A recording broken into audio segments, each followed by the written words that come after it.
道是和您分享古今中外的奇闻趣事的，欢迎您订阅。上个周末天气特别好，不冷不热，有太阳有云彩，大伙儿都兴高采烈地跑出来玩。要不是看到有人还戴着口罩，还真让人忘掉了还有疫情这件事儿。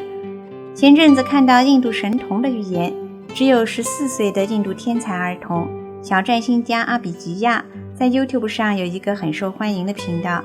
他在2019年8月22号发了个视频，预言说病毒和人类之间的斗争将从2019年11月开始，在2020年3月31号和4月1号，世界将有一个非常艰难的时期，各行各业包括衣食住行都会大受影响。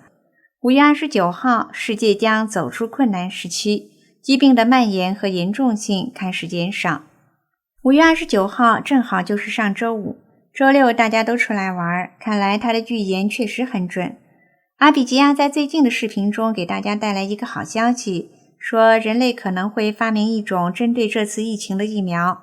不过呢，他也带来一个坏消息，说未来还会有更多的新病毒出现，还会出现超级细菌。另一场灾难将在2020年12月20日袭击地球，并将持续到2021年3月31日，严重程度将超过这次疫情。阿比吉亚阿南德是2006年出生在印度卡纳塔克邦，别的小孩还在玩玩具的时候，他就拿到了印度草药微生物学的研究生文凭。别的孩子还在忙着打游戏，他却忙着四处演讲，在 YouTube 上发表预测视频。别的小孩还在热衷于吃汉堡包、炸鸡块，他却郑重向世人提出警告：我们必须停止以任何方式屠杀动物和危害大自然。如果不停止，我们将不得不面对地球母亲的愤怒和惩罚。很有意思啊，咱们先不评论这些话的对错，毕竟科学认为肉类的营养和热量都比蔬菜高。就他这些话完全不像小孩子说的，根本就是个 old soul 老灵魂。近些年出生的有这样老灵魂的小孩还不在少数，甚至连科学家都注意到了。大家可能听说有深蓝儿童、靛蓝儿童、水晶儿童、彩虹儿童的说法吧，就是在一种特殊的电磁波下，他们的身体周围可以显现出深蓝、浅蓝、紫罗兰和五彩的光环。给大家看几张图。我们以前做节目时曾经详细解读过不同颜色代表的不同含义，比如绿色代表宁静缓和的力量，身体周围有绿色光环的人自我治愈能力很强。红色代表物质主义和占有欲，有红色光环的人注重物质享受，控制欲强。蓝色则代表平衡的存在，生命力强，有蓝光的人是力量和能量的传送者。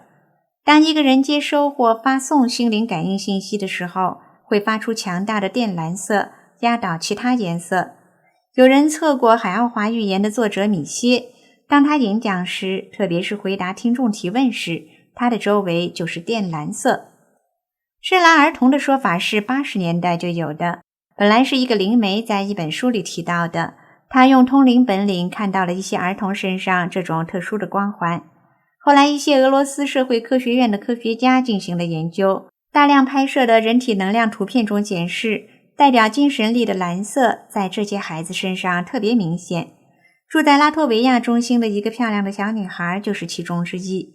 她很喜欢讲话，总是煞有介事地告诉大人，她每天晚上用惊醒身体夜游宇宙。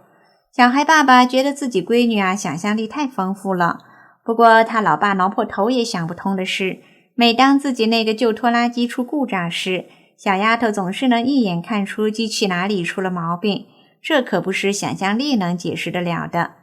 美国有个小男孩叫约书亚，大约3岁时，随父亲开车去旅行。突然间，他问父亲有关米开朗基罗的事儿，说他记得米开朗基罗画了天空。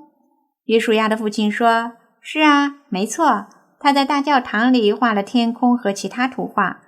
父亲有点好奇，就逗这个小不点儿，问他，你为什么问这个？你认识他吗？约书亚的回答让他父亲差点从驾驶座上跳起来。小不点儿一本正经地回答，是的，我认识他，他是个好人，那是很久很久以前的事儿了。统计数据调查表明，深蓝儿童大多出生于70年代末期与2000年之间，且都具有高度灵敏的心灵感应能力、高度发达的想象力和坚强的意志力等共同特征。科学家还发现，1994年以后出生的孩子 95% 都是深蓝儿童。深蓝儿童不一定是天才儿童，但他们的特征也很明显。咱们来看看。一，他们拥有一双清澈、早熟、智慧的眼睛，眼神专注。二，心地醇厚、正直，气质干净，身体健康。三，记忆力佳，智商高，学习快速而精准，经常具有哲学天分。四，非常成熟稳重，不易惊慌或扮可爱。五，直觉力强，感应敏锐，含有许多右脑特征，比如艺术家、音乐家和作家。六，注意力无法集中，很容易看透一件事而生厌烦，不倾向信奉任意特定宗教。七，有通灵迹象，对灵性的兴趣更甚于物质。八，无法盲目接受没有解释的命令或权威。九，性格内向，感觉世界上没人能够了解他们。10，不适应当前学校教育。11，自我价值的意识相当高，以皇族的感觉进入这个世界。12，不会做一些常理认为的简单的事儿，比如说排队。13，他们倾向于反社会，天生的进步论者，制度的破坏者。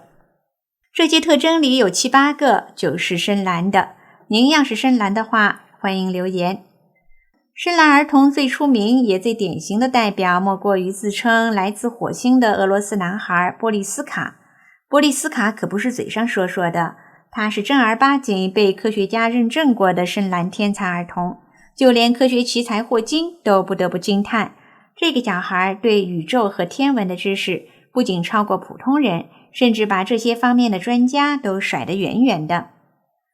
他对宇宙和火星的描述咱们无从考证，但是从来没有去过埃及的他，居然说在埃及的狮身人面像的耳朵部位藏有一个机关，时机成熟，打开机关可以获得宇宙起源、生命起源的一些奥秘，还能获得更高的科技技术。马上就有人跑到埃及去看，还真的在狮身人面像的耳朵部位发现了一个机关。但是波利斯卡说自己已经忘记了打开这个机关的步骤，他还说不能强行打开，只能等待合适的时间，自然会打开。另外一件可以验证的事情就是预言了。2007年，年仅11岁的波利斯卡预言，在2011年，地球上将会发生3次大灾难，灾难与水有关。现在回头看，2011年，日本发生了311地震海啸，泰国发生了洪灾，2012年纽约大淹水，这和他的预言都差不太多。当然，他也预言了2020年会有大灾难，那应该就是指今年的全球瘟疫大流行了。这样看来，这火星男孩确实来头不小。现在的波利斯卡已经20几岁了，他的最新言论更是让人瞠目结舌。